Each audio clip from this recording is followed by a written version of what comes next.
Assalamualaikum warahmatullahi wabarakatuh. Perkenalkan, nama saya Fadil Akbar Suherman dari Teknik Komputer 2019 dengan NPM saya 19063555522. Oke, hari ini saya akan menjelaskan bagaimana cara membuat rangkaian dengan menggunakan multisystem, yaitu menggunakan gelombang penuh hubungan konversi dari AC ke DC. Pertama, sebelum kita melanjutkan ke sini, kita sudah mengetahui dulu nih dasar teori dulu. Apa itu dioda? Apa itu jenis-jenisnya apa aja, dan apa itu rangkaian penyarah? Jadi dioda itu apa sih? Dioda itu adalah apa suatu bahan semikonduktor yang digunakan fungsinya itu satu arah gitu, arusnya satu arah doang fungsinya, dan dia itu memiliki banyak jenisnya teman-teman. Dan ini tuh ada dioda Zener, ada dioda PN, ya dioda yang biasa, kemudian ada dioda fotodioda, dan masih banyak-banyak lain yang jenis dioda yang saya pun masih belum mengenai lebih dalam lagi. Kemudian dioda ini juga pun dilakukan secara forward bias, di mana forward bias itu adalah kutub anoda bertemu dengan kutub positif yang di sumber tegangan, sehingga rangkaian tersebut bisa menjadi nyala, ada hasilnya, ada outputnya, kayak gitu teman-teman. Sedangkan reverse bias, rangkaian penyara adalah untuk mengonversi dari AC ke DC. Jadi kalau kita misalnya mengubah AC ke DC itu kita menggunakan rangkaian penyarah. Nah, rangkaian penyarah itu dibagi dua lagi teman-teman. Ada rangkaian full half wave dan juga rangkaian full wave. Nah, rangkaian half wave ini menggunakan satu dioda saja, sedangkan rangkaian full wave ini menggunakan dua dioda, kalau nggak 4 dioda di sini. Dan saya akan menggunakan rangkaian 4 dioda ini, gitu. Dan di rangkaian full wave ini juga kita memerlukan kapasitor yang gunanya itu untuk meripel atau untuk meniadakan ripple tersebut. Ripple itu angka tidak pasti. Jadi awalnya kalau kita menggunakan kapasitor itu pasti gelombangnya, output gelombang itu masih kayak gelombang biasa gitu. Tapi sedangkan kalau kita udah menggunakan kapasitor itu gelombangnya menjadi lurus. Nah, kenapa kita sebenarnya lurus? Karena gelombang DC itu adalah gelombang yang lurus. Jadi kita harus menggunakan gelombang lurus tersebut biar kita bisa menggunakan arus DC tersebut. Kayak gitu, teman-teman. Nah, tanpa berlama-lama lagi, karena kemudian pengaplikasinya sebenarnya pengaplikasian dari dioda itu sebenarnya udah saya sebutkan tadi. Pengaplikasi dioda itu ada dua, sebenarnya ada banyak. Tapi saya menggunakan hanya sekitar dua aja, pertama voltage regulator yang fungsinya itu ada untuk menstabilkan tegangan. Jadi bisa kita masukin 12 volt, pas keluarin 5 volt. Jadi nggak langsung gunakan 12 volt tersebut biar tidak boros. Yang kedua adalah rangkaian penyarah. Tadi rangkaian penyarah tadi apa sih? Tadi ada rangkaian half wave sama rangkaian full wave. Kayak gitu teman-teman. Mungkin bisa dilihat dari kolom-kolom sini ya. Pertama kita bakal membuat full wave resistor, atau kalau nggak salah namanya gelombang penuh. Nah, apa aja sih alat yang dibutuhkan? Pertama itu kita class komponen dulu. Kemudian kita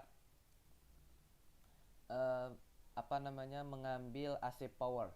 Kita bisa taruh di storage. Di sini ada AC power. Nah, kita bisa taruh di sini. Kemudian kita perlukan adalah dioda. Dioda 1N40002. Tidak ada. Oh ya, salah, salah teman-teman. Ini kita ke dioda dulu. Nah, di sini baru kita tulis dioda kita mau apa. 4002. Nah, di sini. Ini dioda yang bernilai kalau nggak salah 0,7. Kalau nggak salah ini berarti bahannya silikon, teman-teman. Nah, terus kita perlukan lagi itu kapasitor. Pertama kita pindahkan dulu ke basic. Terus kita pilih kapasitor.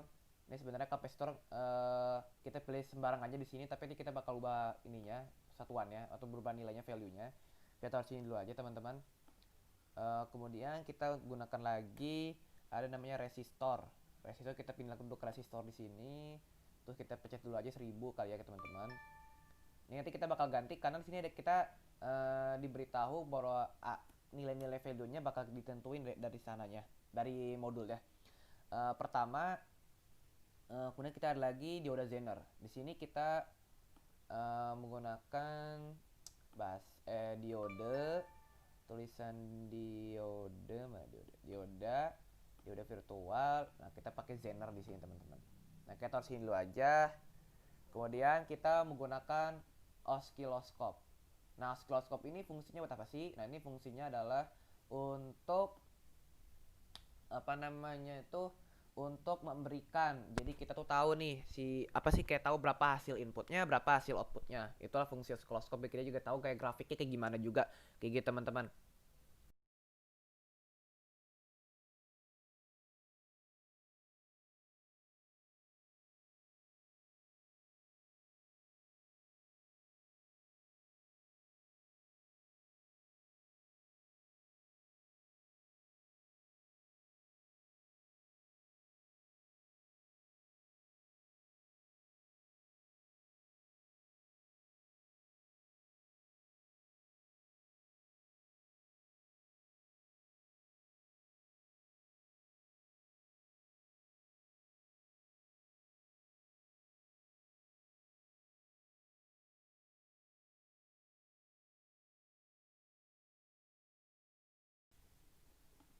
Sama juga kita kasih ke segmen biru, warna biru, biar sama juga hasil outputnya.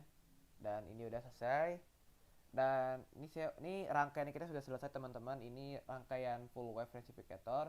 Nah, kita akan menjalankan sekarang teman-teman ya. Nah, ini fungsinya apa sih channel A di sini? Skalanya ini buat memperkecil skalanya teman-teman. Jadi kita bisa melihat dengan lebih jelas teman-teman. Nah, ini kira-kira seperti ini grafiknya teman-teman. Ini waktunya gak bisa. Ini waktunya sangat cepat sekali. Waduh. Nah, ini mungkin bisa dilihat juga kayak gini bentuknya teman-teman. Jadi bentuk si yang warna-warna biru ini itu adalah gelombang yang sebelum ini masih AC. Nah, sedangkan ini yang merah ini adalah gelombang yang udah di output, jadi yang udah masuk ke DC. Lah, kok bentuknya bisa lurus gini ya? Kenapa bisa dilurus kayak gini? Ini karena teman-teman kita menggunakan kapasitor yang tadi sudah jelaskan. Kalau misalnya kita menggunakan kapasitor, jadi biar si hasil outputnya grafiknya lurus, si arus DC itu menjadi lurus kayak gitu. Jadi kalau misalnya kita coba nih ya teman-teman, kita tidak menggunakan kapasitor, nah itu hasilnya gini teman-teman. Bisa dilihat grafiknya tuh kayak gitu teman-teman, gak lurus gitu. Jadi dia kayak masih ada mentok-mentok kayak gitu teman-teman. Balik ke DC, udah menjadi DC gitu, dari AC udah menjadi DC, tapi karena dia gak dikasih kapasitor, jadi ada angka ripple-nya gitu. Jadi angka ripple tuh yang angka yang tidak kita tahu gitu, angka yang tidak kita pasti. Makanya kita menggunakan disinilah kapasitor. Nah, sebagai supaya grafik ini menjadi lurus.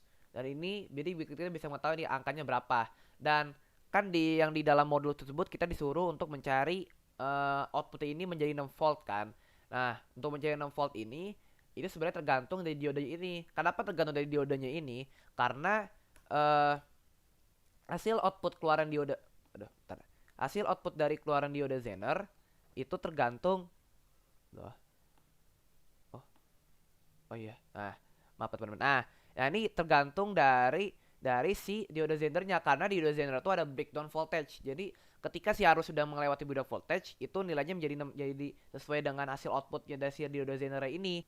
Terima kasih teman-teman yang telah menonton video ini, semoga bermanfaat. Wassalamualaikum warahmatullahi wabarakatuh.